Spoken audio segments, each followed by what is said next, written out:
Napoleon Bonaparte. How do you think he conquered Europe? By fighting alone? Of course not. He didn't win by war alone. Behind the scenes, something much quieter but far more powerful was at work. He was controlling money and the system. While bullets were flying, people in the background were doing calculations, keeping records, and keeping the economy alive. We've always been told about Napoleon's military genius, but the truth is, the thing that kept this great empire standing wasn't just his ability to fight. Napoleon understood something very clearly. A country can win wars, but if it cannot manage its money and economy properly, it is doomed to collapse. At that time, France was in complete ruin. The revolution had happened, but the economy was still unpredictable. Printed paper money had lost its value, and people no longer trusted each other. Even trade had been disrupted. So this wasn't just a political crisis, it was a serious economic one as well. When Napoleon came to power, he focused not on war first, but on trust. Because he knew that if people don't trust money, nothing functions properly. He understood people. That's why in 1800 he established the Banque de France. This bank was neither fully state-owned nor fully private. It was a hybrid. The goal was simple: stabilize money and get the economy back on track. Then he reorganized the treasury.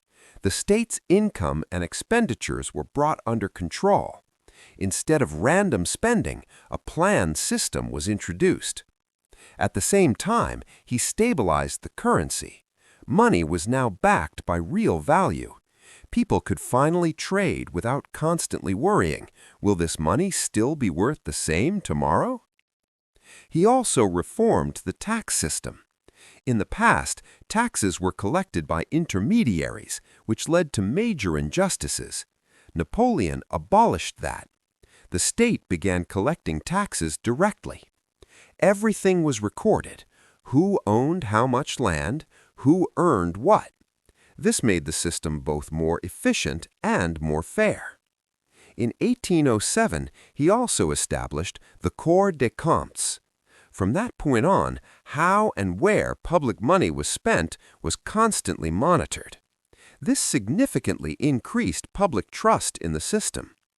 Thanks to all of this, Napoleon could now finance his wars much more easily. In fact, he turned war into a kind of revenue stream.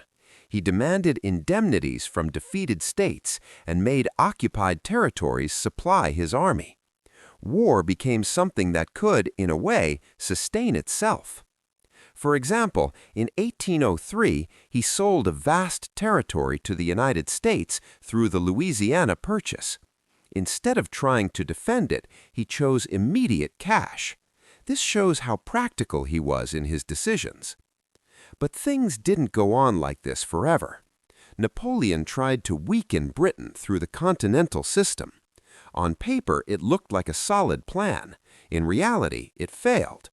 Smuggling increased, trade suffered, and even his allies began to struggle. The biggest breaking point came with the French invasion of Russia in 1212. This wasn't just a military defeat, it was an economic disaster. Most of the army was lost, resources were depleted, and the system could no longer function as before, because everything depended on constant victory.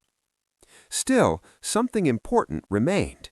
Even after Napoleon was gone, the system he built did not collapse. The bank remained. The monetary system remained. The tax structure continued. In other words, he didn't just win temporarily, he built something lasting. The message of this story is actually very simple. A country's strength doesn't come only from its army. Its economy, its money, and its system are just as important. If these are not solid, even the greatest successes won't last. The same applies to our own lives. It's not enough just to win. What matters is how you manage what you gain and how prepared you are for difficult times. Because in the end, Anyone can fight a war, but not everyone can afford it.